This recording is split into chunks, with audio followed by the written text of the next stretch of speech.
The definition of agricultural literacy includes having an understanding of the historical significance of agriculture. Today, we work to do just that. This is Talk Ag to Me.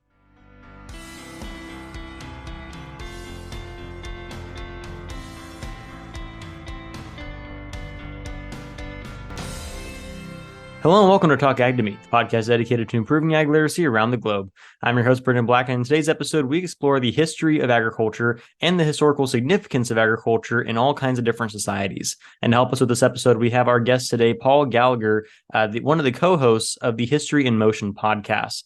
Paul was a great addition to this episode, brought a lot of insight from the historical significance portion of it, and it was a lot of fun. I think that you guys will really enjoy it. I hope that Paul enjoyed it. It seemed like he did. I really enjoyed it.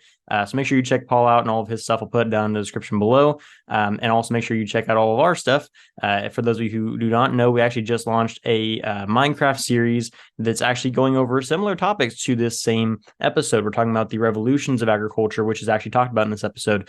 So we're just hitting you with all kinds of history of agricultural knowledge in the past few episodes and series here. But go ahead and make sure you check out the Minecraft Ag Advancement series. Episodes are out every second Friday of the month. So hopefully you guys are enjoying those as much as I am.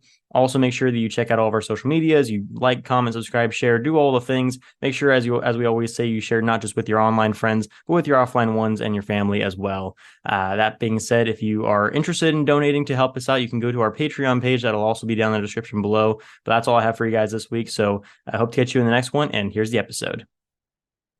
Yeah, thanks, Brendan. So my name is Paul Gallagher. I am what I would consider a very amateur historian, so not a classically trained historian by any stretch of the imagination, but someone who just loved history my whole life. And then friend of mine, we started talking a lot, and he had studied history in university and really wanted to actually get use of his history degree, because most people don't have the luxury of using that degree kind of in practice. So we just kind of had a little bit of a chat and said, hey, let's maybe put a podcast together. And so we've created a podcast called the History in Motion podcast, where we feature a specific leader throughout history. And we try to look at like a decision or a series of decisions that they've made, and try to put some nuance around if the decisions they made were good, who were they as people. But the most interesting part, I think, is looking at how people have grown up from humble beginnings all the way up to where they are today. And I think something that we're really guilty of doing is, this person grew up on a farm, skip over 15 years of their life, and then they jumped into politics, where I feel like there's so much that happens in that period of time and so much about how they can grow and learn as a person that I think we jump over. So when you kind of reached out to say, hey, let's talk a little bit about history, and it kind of clicked in for me that this will be a really interesting area for us to explore. Yeah, for sure. No, I appreciate you coming on and taking the time to give a little bit more of that nuance that I like to look for with some of these conversations. I think it'll be interesting to explore, like you mentioned, some of those kind of deeper details when it comes to some of the famous leaders throughout history.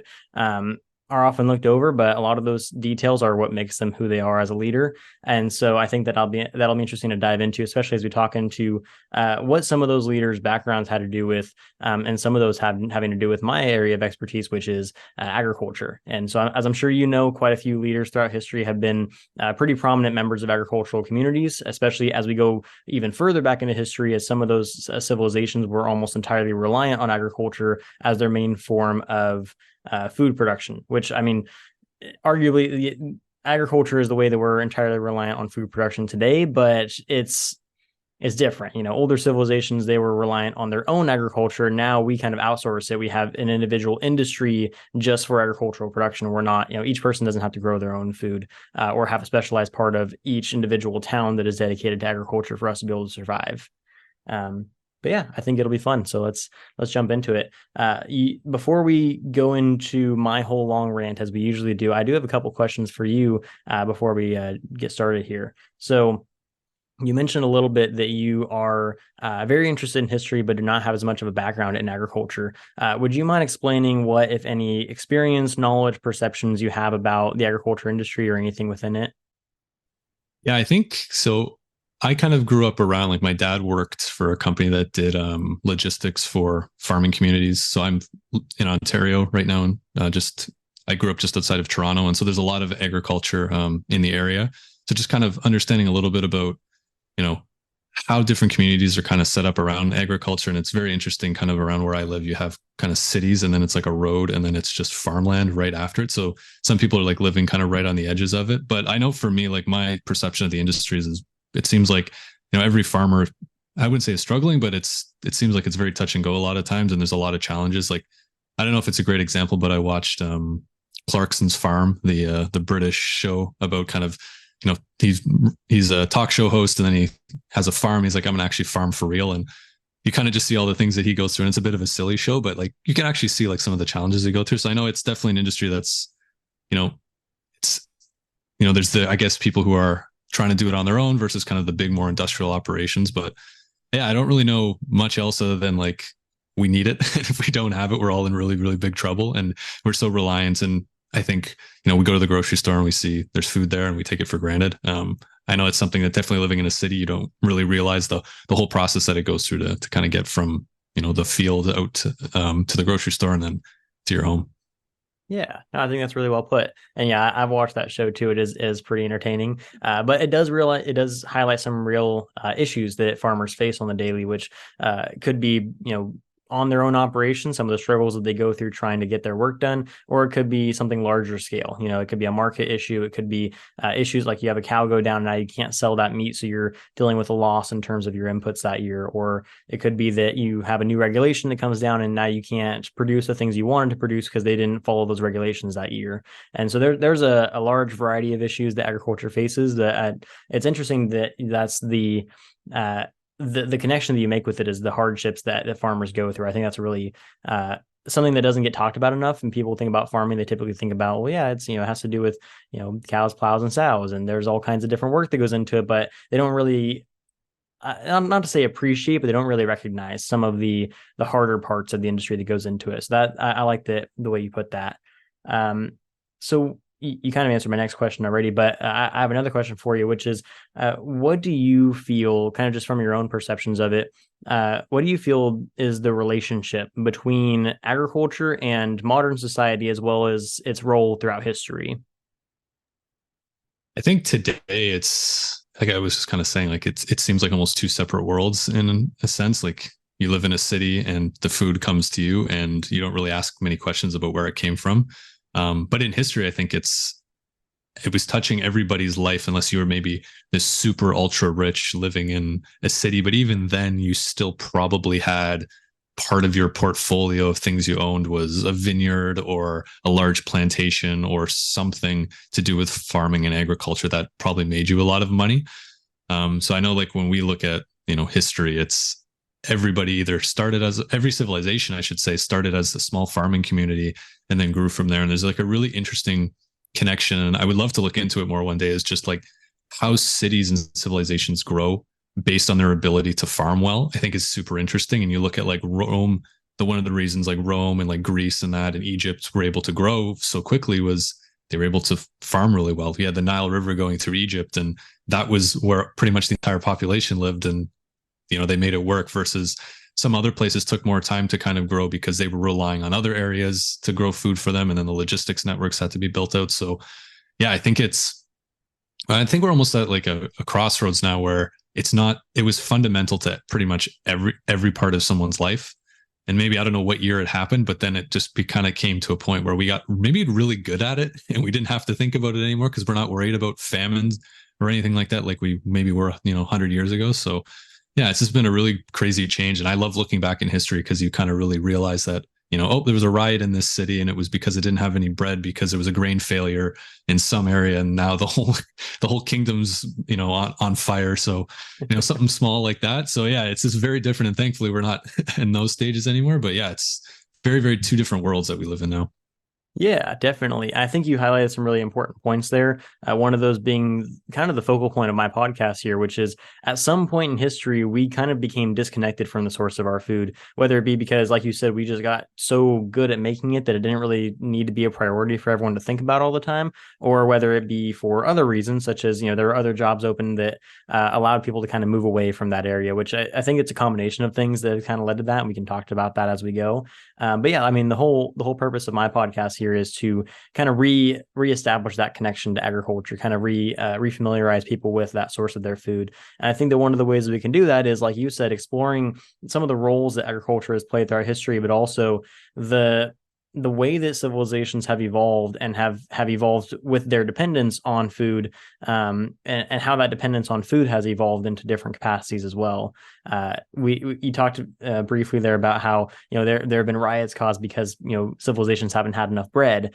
That's something that I do want to touch on, because that's something that I think is very relevant as to the relationship between food and society. But there have been more than one occasion throughout history in which there have been conflicts between the people and usually their government because of a scarcity in food, or because of misrepresentation of agriculturalists, or because of, you know, this, the other thing. There have been, you know, multiple factors that have caused those conflicts, but it's ultimately because of, you know, the one thing that we can all agree on, which is we need to eat. And so if you restrict somebody's ability to eat, they're not going to be very happy with you. And that usually causes some long-term complications for either you or them or everyone in between. And usually it's that last one.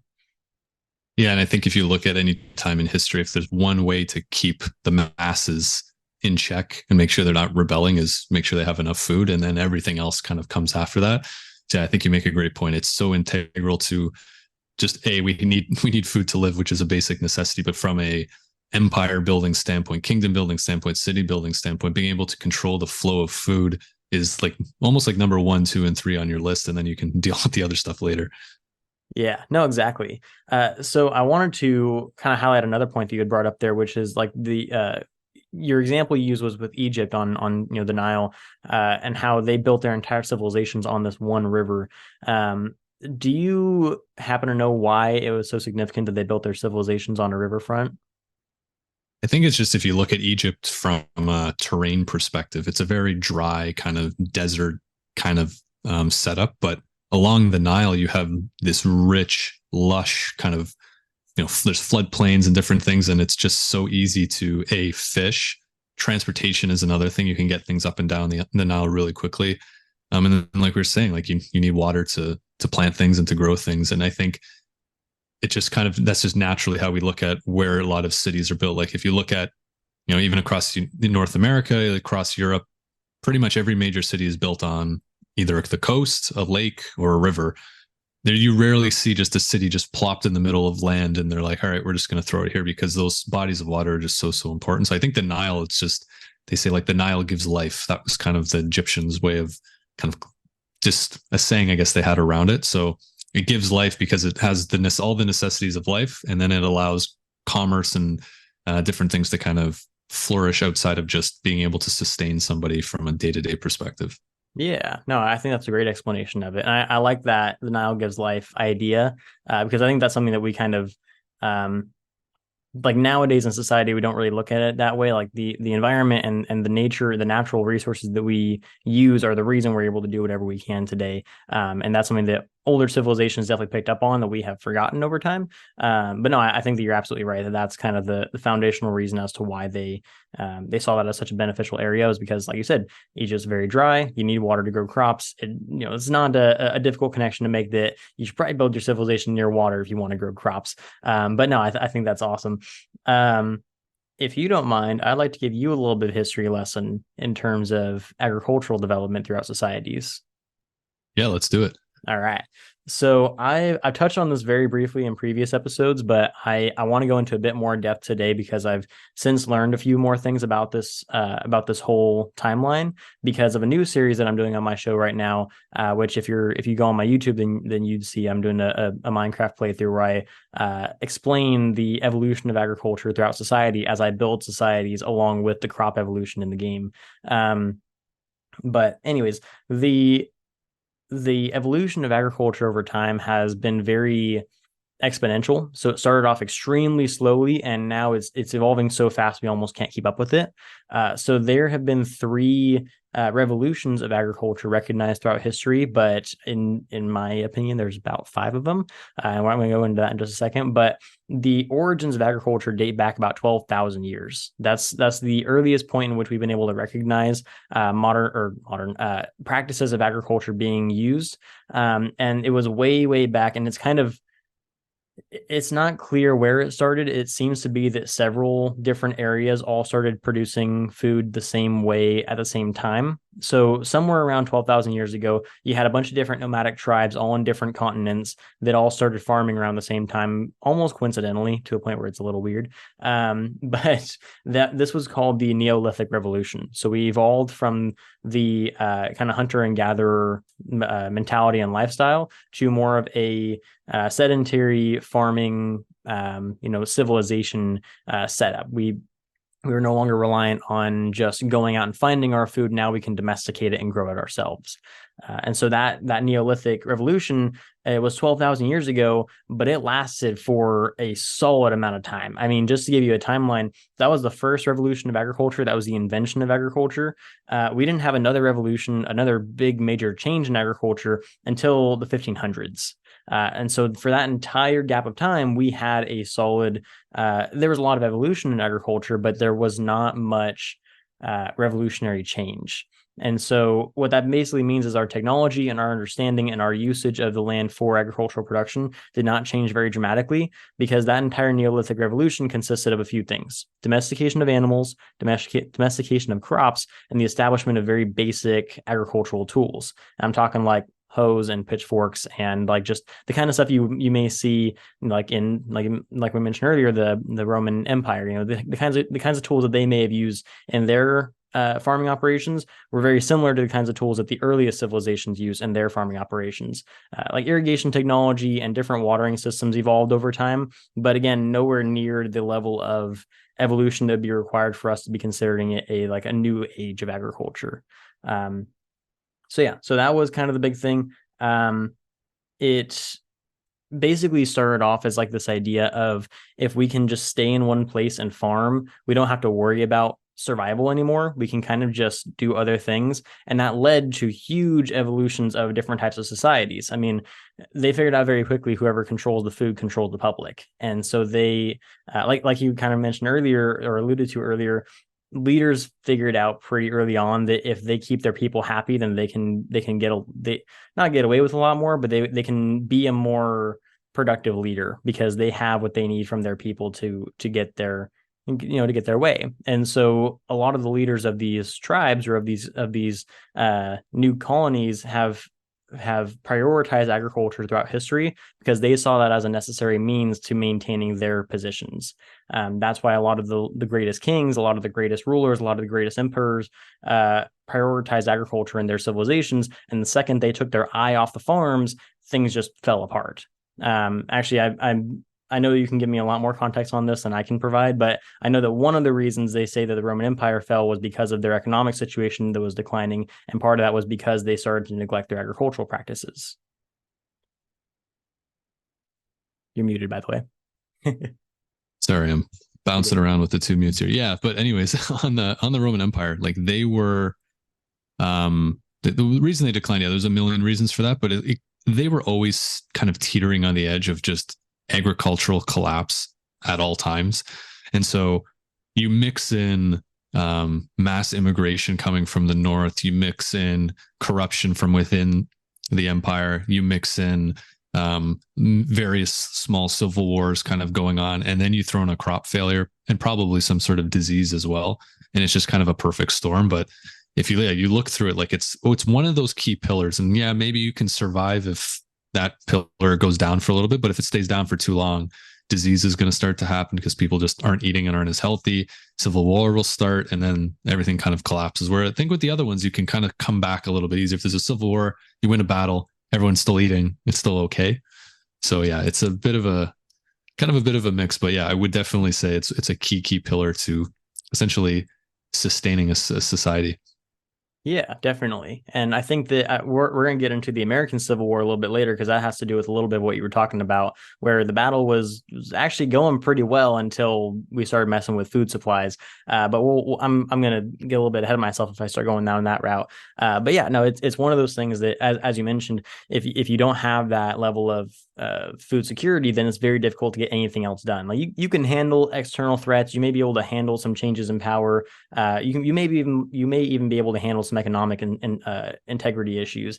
But the second you take away their ability to eat, now things start going down the drain very, very quickly. And like you mentioned, the Roman Empire already had kind of a weak hold on their food production. So the more attention they diverted from it, the weaker and weaker that hold got. And that just slipped right out from under them. And I'm not going to say that that was the cause of everything. So like you mentioned, there was a lot of different dominoes that fell for that to happen. But it is cited as one of those things that caused a lot of those issues to happen. And there are many, many other issues throughout history that also fell into that same issue. I mean, like we saw, like the potato famine in Ireland was, I mean, devastating for their entire country. They almost like were entirely reliant on other countries just to be able to survive. We're actually seeing similar things happen today. Fun fact, Sweden is actually struggling a lot right now because they banned a lot of technology that allows their food to increase in yields. And so now they're almost entirely reliant on imports, which makes them very structurally, I'm not going to say weak, that's a harsh term, but a little bit more structurally insecure than they typically would prefer to be, because now they're relying on other countries for their food imports. And so that's something that's just, it's worth considering, that when you're looking at a strong society, you probably want to make sure you check all the boxes of the basic human needs first of all. Make sure they have food, make sure they have water, make sure those things are safe, and make sure that they are taken care of before you try to go and do anything else extreme, like having a powerful military or powerful technology or powerful resources that you can't back. But yeah, so that's the first revolution of agriculture. Our next revolution, our next era of agriculture that came in was it was somewhere between the 1500s and the 1850s. It's not super clear as to when it started, but it started, and this is where it gets kind of contradictory. It started around the same time as the Industrial Revolution. That's where it started to ramp up, even though the earliest signs of it were seen all the way back in the Renaissance. And so it's kind of unclear where the start was, but it's probably closer to that 1800 mark. And that is the kind of industrial agricultural revolution. That was a huge increase in the amount of technology we were using, the mechanization of agriculture. And this was one of the first times that agriculture was truly commercialized.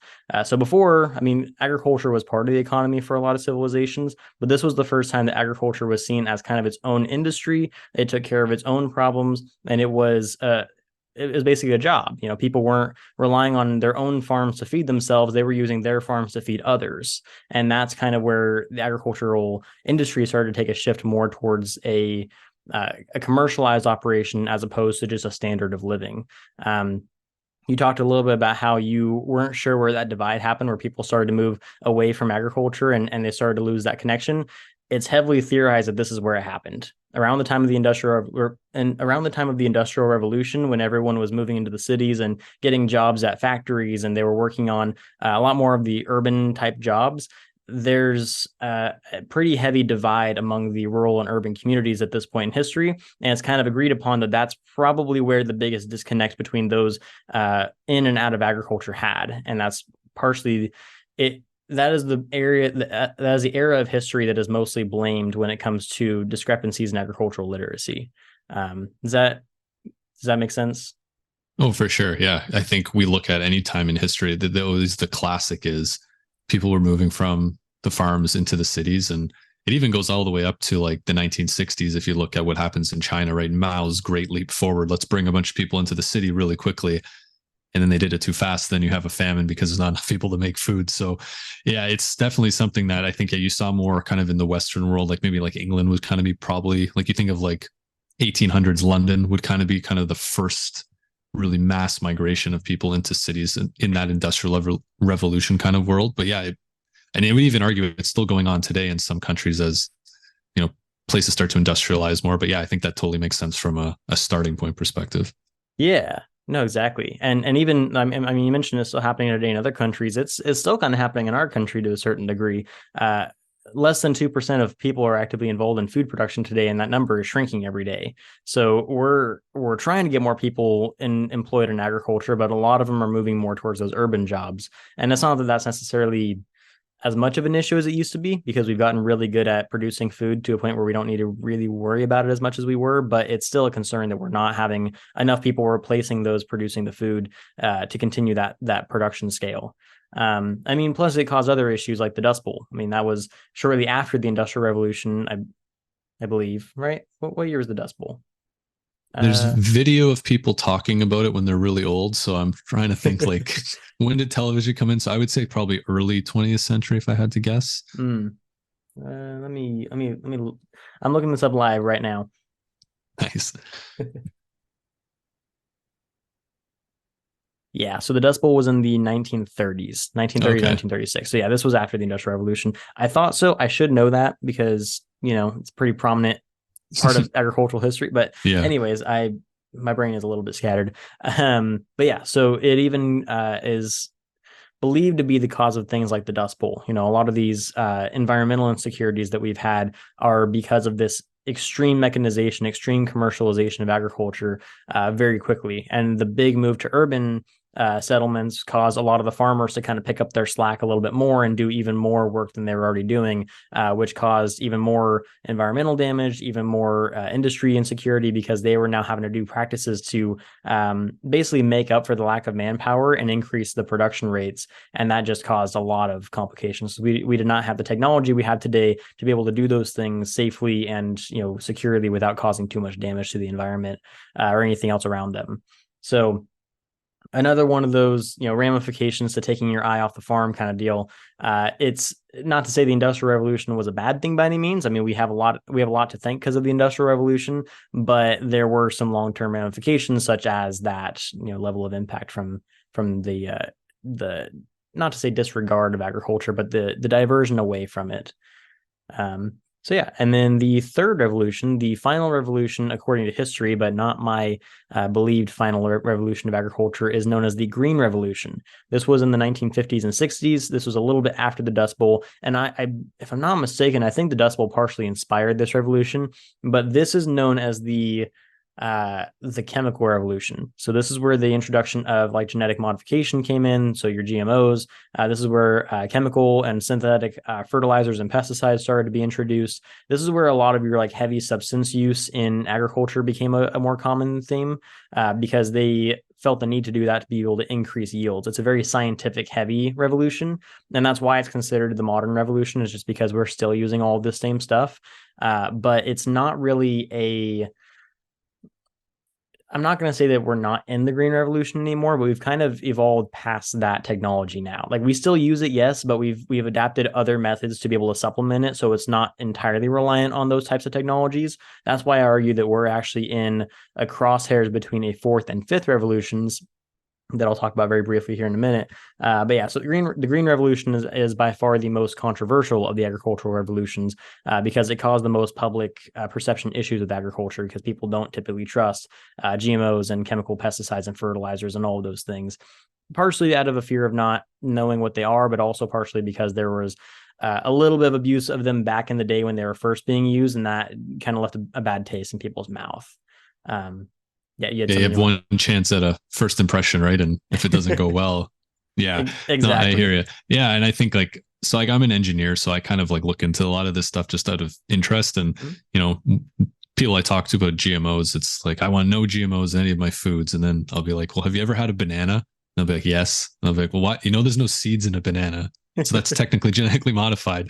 But yeah, it's just this whole mentality of some mad scientist pouring two beakers together and creating this Frankenstein of a food where it's really just minor modifications. But yeah, I think you're right. Like even seeing that plus nowadays too, with all the technology around, like I've seen things where like drones are flying over fields taking pictures, and there's machine vision technology working on top of that to determine like more things, I guess, farming related in terms of put more fertilizer here, or you need more water there, or got to put more attention to that. It's really, really crazy. And again, though, I think it's that barrier to entry starts to become higher and higher and higher for a lot of farmers. And I think I'd be curious to get your thoughts on like, is that kind of a direction that, a lot of farmers are going to continue to struggle with, or is like the technology getting so good and so cheap that now it's actually helping some of those farmers who are maybe struggling kind of get back in the game? Yeah, no, that's a great question. And I'm glad that you're going that direction because that's actually the next direction I was going too. So the kind of what I'm considering the fourth revolution of agriculture, my theorized fourth revolution is the automation revolution. So it's exactly what you're talking about, the integration of drone technology, of precision agriculture, of these new advanced forms of technology that allow us to be more precise, more accurate, increase our yields with using less resources, all of those things you described. And to answer your question, it's farmers are going that route to a degree, but it's a slow adoption. So it's by no means are they like, tomorrow they're all going to be using drones. We're starting to see it more and more. It's kind of following a similar path as the revolutions themselves. It's a bit more exponential. So as more farmers adopt it, more of their neighbors see them using it and want to try it out themselves. And so it's becoming a bit more popular. But like you mentioned, the price and the lack of research supporting this technology is making it very difficult to adopt. It has in more recent years become more accepted as something that they want to adopt, but it's still getting to the point where it's affordable and accessible to them. But what they are doing to help with that is some of these companies that are producing this technology are actually non-agricultural companies. They're coming from Silicon Valley, they're coming from Texas, they're coming from different areas where they're very prominent in technology, but they don't understand agriculture at all. And so those companies realize they're starting to realize like the difficulty with demand, because they know the farmers could benefit from the technology, but the farmers don't want the technology. And so what they're doing is they're creating partnerships with these farms to allow them to use the technology for extremely cheap or even free for the purposes of demonstrating that the technology works. And that way more people will start to adopt it. And so it's becoming more popular. It's becoming more affordable because of initiatives like that. And it's, I think, over time going to become more affordable. But like farmers today, the drones that they're using are not the like state of the art drones. Those drones are available, but only like the expensive, high dollar, extremely high powered farms are able to use them. Your average, small farm around the corner is probably not going to have a drone, just because for one, they probably don't need it for their size of an operation. And for two, if they can afford it, they're probably going to invest that money into something else for their farm. But I hope that they adopt more of that technology soon. I love that kind of stuff. I've had several episodes talking about autonomous tractors and self-flying drones and all the precision technology that goes into it, the robots that can pick fruit and can milk cows and do all the things. I think it's super cool. I think that they should adopt it. I also recognize it's very expensive and very difficult, and it's a high risk for their businesses. So will they adopt it anytime soon? It's hard to say. I think that there's a higher chance that they will as time goes on, but I don't think it's going to be like an overnight deal. I think it's going to take some time for them to learn to trust that kind of stuff, especially as younger generations start to come in. Yeah, I think that makes sense, especially with farming being I guess it'll look like a family operation a lot of times, where it's grandfathers, fathers, sons, daughters, mothers, grandmothers, all that kind of stuff coming together. And yeah, you have like, I could see like, yeah, a lot of the younger generation trying to get the older generation to adopt some of this technology, and there's always friction there with it in any industry that you work with. But yeah, I think it's an interesting time, just with things are just getting so much more cheaper from a technological perspective. But you're right that coming from Silicon Valley to maybe the Midwest of Canada, or even to United States, trying to kind of bridge that gap will be really, really challenging. So yeah, it'll be an interesting future. Yeah, for sure. And that kind of brings me into my next and final revolution here for agriculture, which is the regenerative revolution. So this, I believe, is actually working in tandem with the automation or technology revolution. And I believe that both of these started within the past probably 10 to 20 years. Like this is a very, very recent discovery. And I think this is why it hasn't been documented yet, because we have two separate revolutions occurring simultaneously. And at times they cross paths and other times they don't. But essentially, the regenerative revolution is kind of the alternative to what you propose with the technology. It allows farmers to increase their yields and to mitigate their damage while maintaining all of their production practices, but they don't have to incorporate technology. They can do it with just their practices. So some of these regenerative methods include like minimal tilling, so they're not tilling the ground quite as much, a lot more crop rotation, or even the lack of crop rotation. Instead of pulling out crops and putting in new ones, they're plowing those crops into the ground and allowing the soil to absorb those nutrients, and then they're planting crops on top of them. And so the idea of regenerative agriculture actually goes all the way back to the first civilization to ever start farming, and it goes back to that example we talked about with the Nile. It's all about preservation of the soil health. So the first civilization, I meant to mention this and I forgot to. The first civilization, when they established their first farms, realized that the reason why it's best to build their farms near water is partially because, yes, they need water for their crops, but also the soil that is near water is much higher in nutrients than any other soil around. So I live in the Central Valley of California. I'm at the bottom of the biggest bowl in California, and my hometown used to be the bottom of a giant lake. that's why our soil is so much more fertile than almost any soil in the Midwest or almost any soil in the rest of the world. And that's because whenever water sits on top of soil, it introduces a ton of microbiology. So like you have all these microorganisms and like all these different, bugs and things that are getting incorporated into the water. And that water then seeps it all into the soil, and soil is made up of microorganisms. And so when you have all these interconnected networks of microbiology, it creates a healthy biome, a microbiome in the soil to maintain a strong nutrient bank for any crops that are grown in it. And so having crops grown near water sources is actually even better than supplementing the water yourself, because typically that water is going to enrich the soil as it flows from a natural source.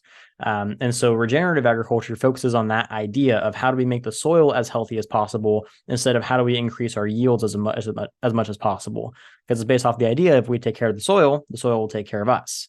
And so that's kind of it's a very old idea. Actually, one of the first pieces of written text ever discovered was depicting the relationship between civilization and soil, and it showed that humans like almost praise soil as if it were some kind of deity. And so it kind of brings back that idea of we used to love the soil. We kind of forgot that. So let's go back to loving the soil, and if we combine that with our new technology, maybe we can make stuff even better by having increased yields, by having decreased inputs, and we can use the technology we have without having to use all the expensive fancy stuff, because we're not trying to do everything we were trying to do before, because we're actually lowering some of our inputs with our regenerative methods. So I know that was a lot that I just threw out there, but that kind of wraps up the final revolution, and that's like the full circle model of where agriculture has come from and where it's going now, and where I think the technology is going to play into all that. Now, not all farmers are adopting these things. This is, like I said, it's a very new idea. It's a very new practice. It's within the past 20 years or so. So not very many farmers are getting on board, but it's catching wind fast enough that it's making enough of a difference to demonstrate some results.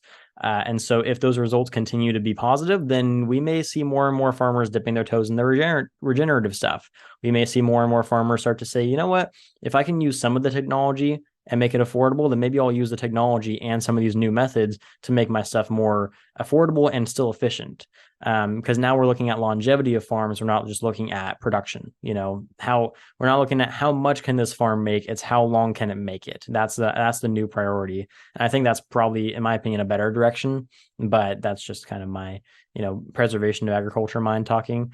But yeah, I have a couple other things to get to, but before I do, I wanted to give you a chance to jump in there on anything you wanted to comment on. Yeah, I just kind of like the last piece you mentioned, just on making sure the land kind of works longer than just, we get as much out of it as we can and we move on. I think especially with populations increasing and we're trying to, farming space is always getting smaller and smaller. Like even in Ontario right now, there's a big controversy where the government wants to open up an area that we call the green belt, which was designated as farming and more natural land that was just going to be reserved for that, and they want to start building houses in there to kind of help with the increasing population. And thankfully, there's been a lot of backlash against, we like having farms down the street from us because it gives us locally grown things that everybody's come to enjoy. But if that land goes away, and there's all these other things that come across, so yeah, just kind of something that touches a little bit kind of for home for me. So yeah, I kind of like that you brought that in. And I will say, I think you did a pretty good job of kind of going regenerative kind of methods and bringing it all the way back to the beginning. And I was like, how is he going to bring history into this? And you found a way, which I thought was pretty sweet. Yeah, so well done. Thank you. I am studying to be a teacher after all, so I've kind of learned how to make things connect that way. But yeah, no, I think that, and that's one of the things that makes him so exciting about me. That's one of the things that makes it so exciting to me, is that all of this stuff kind of connects to each other, and the nature of agriculture is cyclical. So over time, agriculture doesn't change. We change. We kind of change in our perspectives of it, and in our relationship with. In our relationship with it. But ultimately, we always come back to where we came from. And so over time, we realize, you know what? The first people thought the soil was great. So how about we start thinking about that way too? And it turns out that was a really good approach. And, we started to realize, well, maybe if we stop doing all of this stuff and try the things that the earliest people tried, maybe that'll work again. And it did for some cases. In some cases, it didn't, because we have like hundreds of thousands times more people now than they did back then. And so we have to get a little bit more creative than they had to.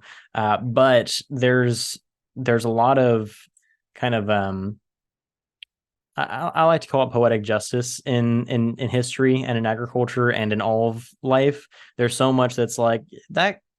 It's kind of funny how that worked out, because that's exactly how it worked out for these people who tried this so long ago. And we see that in both our practices, but also in terms of, conflicts and relationships in societies.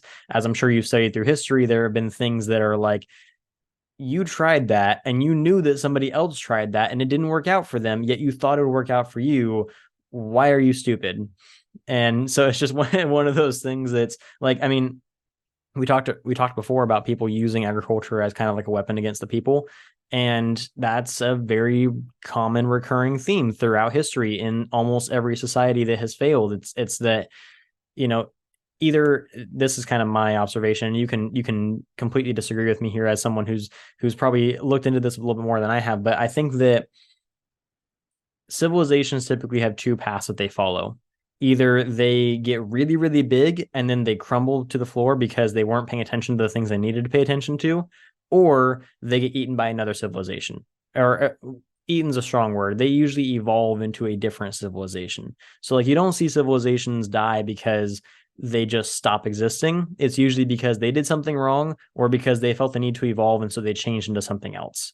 I mean, that's kind of how life works, right? You either die to the things that stop you, or you find a way to evolve around them.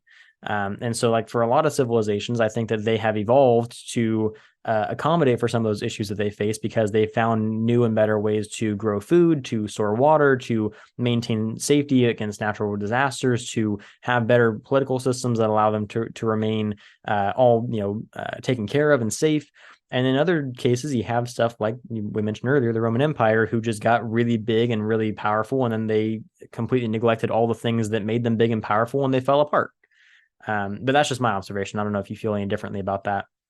Yeah, I think it's a case by case basis, but I think that the adaptation part is the key thing. Like if you look at something like Britain, I think is a good example. They were the first to kind of really move towards more of a somewhat democratic society where you had at least some power to the people. You had private businesses being able to open up different types of industries that weren't just always controlled through the government. And obviously had a lot of issues along the way that had, allowed them to really expand out and, build out their whole colonial empire, and then have the ability to shrink it back down when, after World War II. But yeah, it's like even something too, I think about of like adapting is like, we look at farming and slavery, I think are two big things that we've come across a lot and kind of what we've been studying. And Britain being one of the first countries to ban it outright, you could kind of start to see almost like you don't have this cheap labor anymore, or essentially free labor that you can go to. You're going to have to start innovating and start to be better at your practices.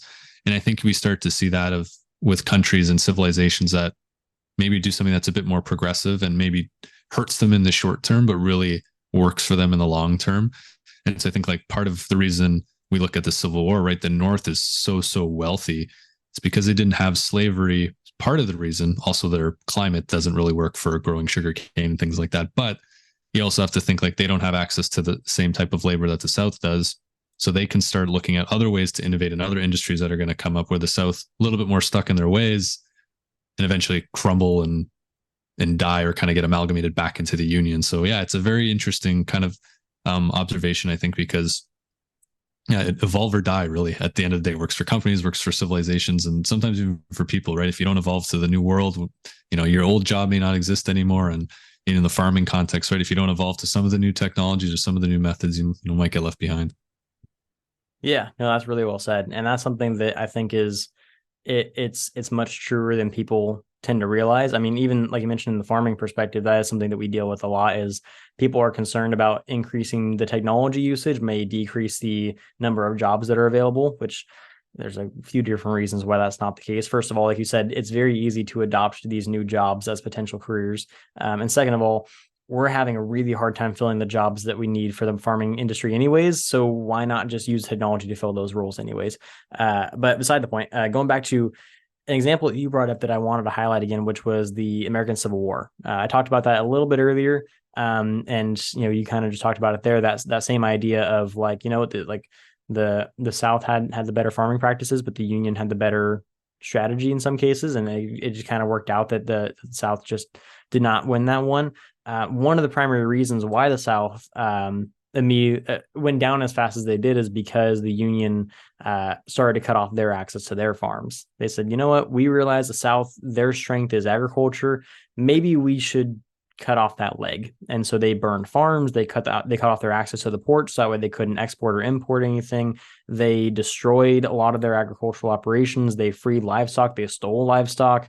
Not to say that they played dirty by any means, because that's, it's war, those kinds of things happen. But it's worth mentioning that the South, that was actually having a pretty fair fighting chance until all of their agriculture was gone. And then all of a sudden their economy just fell apart and they had nothing, they had no leg to stand on.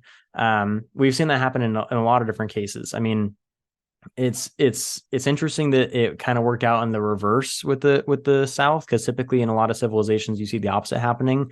If a powerful entity cuts off food from a powerful group, then that group usually just gets stronger.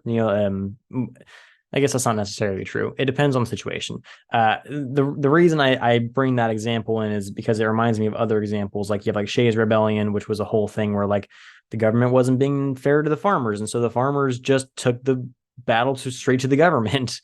Or the French Revolution. I mean, it was literally known as the bread war, because people could not get bread, and so they decided to just cut off all their leaders' heads. And so it's like people get very defensive over food. And if you take away their ability to get food, they're, rightfully so, going to take matters into their own hands.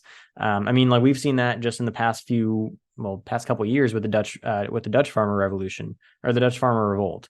In a lot of like the Dutch countries, or a lot of Dutch countries, in that area of the world, there have been multiple governments that have been very hard on their farmers and very hard on their people. And so the Dutch have revolted against that and have not allowed them to inflict some of the regulations that they've been trying to inflict, have not allowed them to limit some of their practices of farming. And so it's just one of those things that we've seen throughout history of, if you try to cut off somebody's ability to farm or get food or have access to, available and affordable and safe food, they're going to take matters in their own hands, and they're probably not going to like you very much.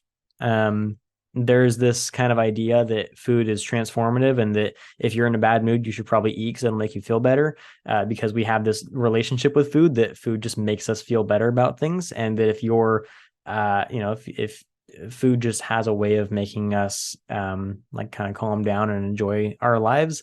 And so if you take that away from people, you kind of have to expect them to not be very happy with you for it. I'm sure you have plenty more examples than I can come up with. Those are the ones that just came to mind for me. But it seems to be the case for me that if you cut off somebody's food supply, either A, they're going to die because they're not going to have a way of fighting back, or B, if they can get to you fast enough, they will kill you before you can let them die from hunger. Yeah, that's, it in a nutshell. I think the one thing is, I think it's very rare that you see like a full cutoff of food supplies. What I find is it's like disruptions in certain ways. So you'll see things like, and I go back to the Roman Empire. The emperor's biggest thing was they had to have grain subsidies. And if they didn't have those, to kind of control, and they'd also have like strategic stores of grain as well. So when the price went up because there was a crop failure in Sicily, or a shipment from Egypt got lost at sea, the price would spike. And these are peasants who don't have much money.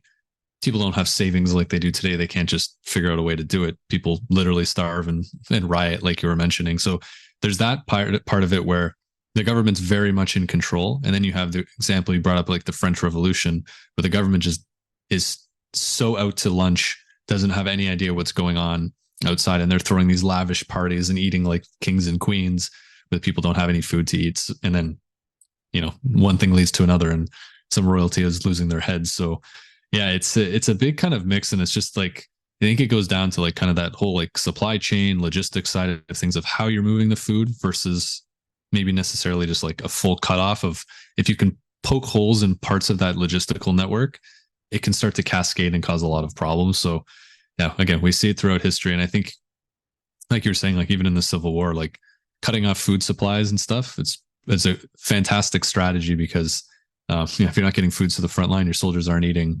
They're not going to perform very well. And it really, I think it was Dan Carlin talks about this, who's like the number one when it comes to history podcasting. He says a lot of times when it comes to war, the country or the civilization that wins, it's not the one with the best general. It's not the one with the best troops. It's the one with the biggest industrial power behind them. And that could be and a big chunk of that is their farming capabilities, their ability to grow food and get it to the front lines, get it to their people. And the countries that don't have that, obviously money is a big piece as well. If you have a lot of money, you can buy a lot of things. But yeah, if you're not able to build out that industrial might, you're not going to be able to wage war really well. And I think when you talked about the Civil War, the perfect example was, I think at one point, I can't remember the number, but when I read it, my head exploded. It was like the amount of cotton in the world that was coming out of the southern United States was astronomical, like, double-digit percents, something like that. And, you cut their ability to sell that cotton to Europe, money dries up, you kind of disrupt the farming industry, that kind of goes away, and there's really nothing else to fall back on. And so this industrial might of the Union is just pumping out weapons and troops and money and all of these sort of things, where the South just doesn't have that ability. And it was just, you have these big battles, and people think, hey, this war was really, really close. And you never know, you win a battle or two and you're able to cut off a strategic supply chain in the North and things could have been different. But really, as soon as you cut off kind of that industrial might, it's kind of years and decades to finish off an enemy, but sometimes it happens really quickly. Yeah, no, absolutely. I agree with everything you just said.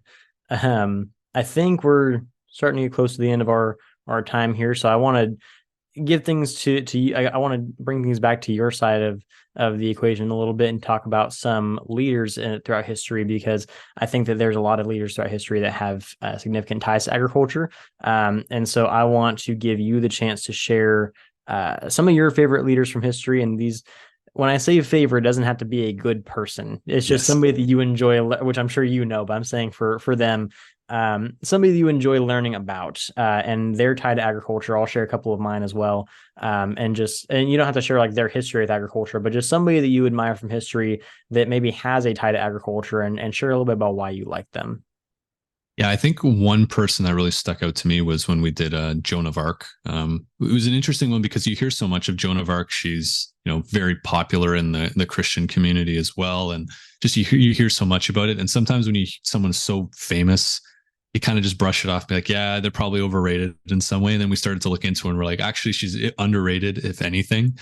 But she was the classic, grew up on a farm like every peasant back in the day. And back in medieval France, if you grew up on a farm and you weren't part of the nobility and you weren't part of the clergy, which was like the church, there was no future for you outside of maybe a military career. Especially being a woman, there was definitely no chance she was doing anything. But she just had this charisma where she was able to learn whatever she learned kind of through her life, growing up on a farm, learning from her parents, and then being able to pull herself out of a world where she didn't really know much else to, within a few years, leading French armies against the British and winning battles.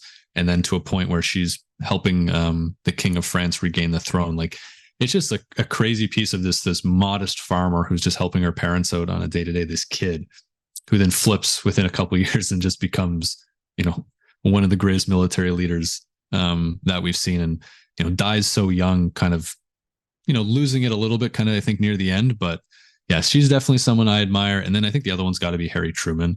I think Harry Truman, he doesn't hit his stride until he's much older in life. So he grew up on a farm, spent a lot of time farming. I think when he went to war in World War I, came back, continued farming, tried to open a business. I think the farm failed, another business failed, and just like failure on top of failure, and just kind of got lucky. Knew someone who went to war with, who was in politics, tried to work through that, and it just, something clicked. He had the ability to lead, and the ability to, I think with him was just the ability to like get rid of waste was one of the things that he was really good at. They put him, when he got into the federal government as a senator, his first job during World War II was get rid of the waste and the corruption that's happening. And I like to think back of, a farmer's life. Waste is, you have limited resources and you got to do so much with it. And so he's trying to go through all of these different things to get to a point where he's able to, move outside of maybe what he's doing on a farm, but take some of those lessons, I like to think. But yeah, it's kind of that humble beginning where he's tried and he's failed, but he kind of keeps getting back up and he keeps going, and then eventually becomes the president of the United States, and a pretty good president to add to that. So yeah, it's an interesting life, and I think a lot of times you see farmers being just such an essential piece to life, but sometimes they move outside of that space into a brand new world and can accomplish things that are next level, and they would have never dreamed of. Yeah, no, I really like those. I actually just recently started doing some more research on Joan of Arc just because I was curious and I learned some pretty interesting things about her. So I think I agree with you. That's a really cool one to get to look into. But yeah, I think I think those are both really good answers. I like the reason you gave for both of them. That's really cool. I think if I were to choose two or three that I really admire, I'm very basic and I chose all American presidents because I am very aware of world leaders, but I haven't done enough research in terms of who had what kinds of agricultural backgrounds at the moment. So I'm gonna, wave my naive flag here and just say that, there were some pretty cool American presidents that had some backgrounds in ag, and I'm gonna stick to those. So my first one is Thomas Jefferson, who's kind of the easy one. His whole mentality as a president and as a founding father was that we in the United States should have an economy that relies almost entirely on agriculture, that we should avoid exports and imports, and that we should focus on commercialization within our country.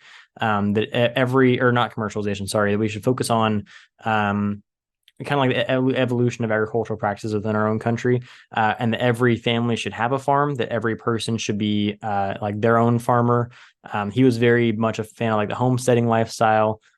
He was very much an advocate for, strong agricultural markets and all these sorts of things. I'm not saying that is something that I advocate for, but I appreciate his dedication to the industry. What he was able to do for agriculture, and also just his general mentality as a president was something that I thought was really interesting. His take was very different than a lot of the other founding fathers at the time. Plus, the dude got to help write the Declaration of Independence, which was pretty cool. And so he's one of my favorites for that. Also because of his famous quote that is, I believe, still my old Twitter bio, which is. Agriculture is our wisest pursuit because it will, in the end, contribute most to real wealth, good morals, and happiness. And that's one of my favorite quotes of all time, especially because I am studying to be an agriculture teacher. So that's something that I firmly believe in, is that, agriculture is something it's worth learning about because it does provide some good work ethic and some good morals and some strong happiness in life and all those sorts of things. And I think that he stood for a lot of those things, despite some of the other things that he did, but we're not going to talk about that right now. And then you have a couple of the others. I mean, obviously the classic George Washington, who had one of the most impressive farms of any of the founding fathers.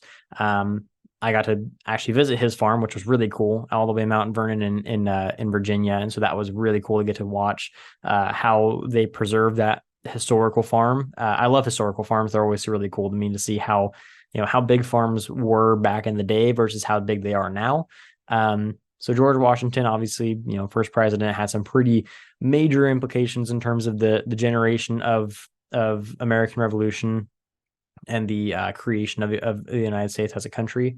And then probably my other big one is Abraham Lincoln, who is I'm not sure it needs to be said what he did for agriculture, but he definitely had some major influences. I mean, obviously he helped free the slaves, which did have a massive impact on the agricultural industry, but I think for the better, because obviously for one, we got slaves out of there, which was great, but also it inspired a huge increase in agricultural technology to be developed. It could even be said that part of the reason why that second revolution of agriculture was because we didn't have slave labor to help with those yield production. So we needed to create more advanced technology to make up for that lack of labor.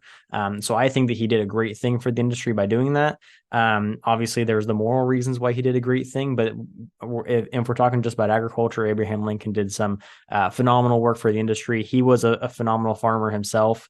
And he was, I mean, from a very rural background, he's one of the few farmers that wasn't like a natural farmer. He's one of the few presidents who wasn't like a natural politician, like world leader, country, like hero, kind of, gladiator in the battlefield kind of thing. He was just a guy, he just came from a simple farming background. He was very much just like a Southern boy, just kind of awkward, kind of gangly. It wasn't super, like conventionally like charismatic. He was kind of just there, but he did his job and he did it well. And so I appreciate him for that.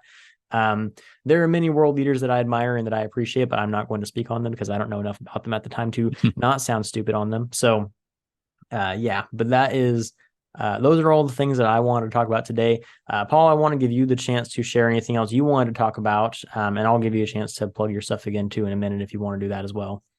Yeah, definitely. I think I'll just kind of summarize kind of what you said. I think picking American presidents, I think when it comes to farming is just, it is the easy answer, but there's a reason it's an easy answer. I think because it's so ingrained in the American culture. And I think you mentioned about Jefferson being so, we got to have an agricultural kind of business mindset. I think it goes back to American isolationism from the beginning of the country, just understanding that they don't want anything to do with this old world, and we just want to figure things out for ourselves. And like we've talked about, if you can grow your own food, that makes that process a lot easier. So yeah, I think it's really cool. And then just it shows kind of the ideals of America and how America is able to say, like, look, you can be a farmer and you don't have to be part of the nobility or part of the clergy to make a name for yourself. You just have to have the will of the people. And I think even when we did our episode on Lincoln, we talked a little bit about how he was the first to kind of use like radio and different things to help with his political campaign. And part of his campaign was, I'm an everyman. I'm a farmer just like you. And I know how hard it is to, get up at the crack of dawn and go to bed when the sun goes down. And it's a tough life. And I'm here to kind of fight for those things. And it made him wildly successful. So yeah, I think, yeah, it's just kind of cool to see, like we say, humble beginnings, but like, it's just being able to kind of not forget where someone like Lincoln came from, and he can kind of bring it back to everybody, which I think is pretty awesome. So yeah, I think it was a good kind of bunch of picks that you had. And I think, I learned a lot today, kind of just listening to you a little bit about the history of farming. And I think, yeah, we'll definitely not maybe brush over, hey, they were a farmer, and then move on to the next thing. Cause I think there's a lot more there, but, in terms of plugging stuff. So we have a podcast called the History in Motion podcast. We release a new episode every 2 weeks. You can find us where you find your podcasts, and yeah, we're going to keep pumping out episodes, and maybe we'll have to look at doing a great leader in farming at some point down the line. I think is only fair. Awesome. Yeah, no, that'd be great. If you guys need any help with that episode, you let me know. Absolutely. And if you need any help with episodes regarding public speaking, let me know on that too. I have studied a lot of political leaders, but mostly from the public speaking perspective. I've read a lot about Churchill and Lincoln, and they're actually what you talked about, his whole, like, I'm not, I'm very much just a common man. I stand for all of you kind of thing. I love that whole aspect of his personality. But yeah, so anything you want to do regarding, charisma, public speaking, or agriculture, I'm your guy. Amazing. I appreciate that. Yeah. But yeah, so make sure that for any of you listening, you go and check out Paul and his co-host's podcast. I'll put the link down in the description for that.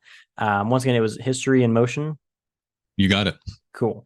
Yeah, I'll make sure that is linked down in the description so you guys can check that out. And I'll share all the links and everything on social media as well, so that way you guys can go find them and give them a listen, because I think it'll be a really fun podcast to get into. I am going to listen to an episode after this. My weekend has been a bit hectic with starting my new student teaching position, so that's been a little bit on my mind, but now I have a bit more time to catch up on your guys' episodes. So I'll be doing that, especially listening to the Abraham Lincoln one and the Joan of Arc one. But yeah, so that's all I have for you guys. Thank you so much. Thank you, Paul, for joining me today. It's been a pleasure to get to talk to you. And I also learned a few things from you, so I appreciate that as well. Awesome. Yeah, the feeling's mutual. Thanks so much for having me. Yeah, definitely. And thank all of you so much for tuning in and listening. And if you would like to learn more about either history or agriculture or any of those things, then go check out more of my episodes as well as Paul's episodes. If you want to learn more about the revolutions of agriculture, like I mentioned, you can go check out the new Minecraft series that we have going on, so you can go watch that. And I think that's all I have for you guys. So I hope to catch you guys in the next episode. And don't forget, if you ate today, thank a farmer. And people say history isn't fun. Look at that. What a great episode. Thank you so much, Paul, for being such an amazing guest. I hope you had as much fun with this episode as I did. Be sure to check out Paul's links down in the description below to go listen to the History in Motion podcast. If you enjoy educational podcasts, or if you're a nerd about history like I am, you're going to have a blast with his podcast. So I definitely go recommend checking them out. Also, Make sure you go down in our description below to find all of our links for all of our social media if you want to follow us or shout any episodes out for that you want us to cover, but either topics or guests or both. Or if you want to be on the podcast, be sure to do that as well. Also, once again, another reminder, check out the Minecraft series on the YouTube channel right now. That is youtube.com/talkagtome. You can go check us out as we advance through the various revolutions of agriculture, just like we talked about in today's episode. We also have all of our links down there for anything you want to do. Make sure you like, comment, subscribe, share, follow, do all the things. And as usual, share with not just your online friends, but your offline ones too, and your family. And if you want to donate and help out, the Patreon link will be down in the description as well. It is always appreciated, but never required. I think that's all I have for you guys this week. So I hope to catch you guys in the next one in 2 weeks. Make sure you check out last week's or a couple weeks ago's episode if you haven't already. But thank you all so much for the support and for joining me on all of this. And yeah, I think we're going to have a lot of fun. So thank you guys so much for tuning in. I hope to catch you in the next one. And don't forget, if you ate today, thank a farmer.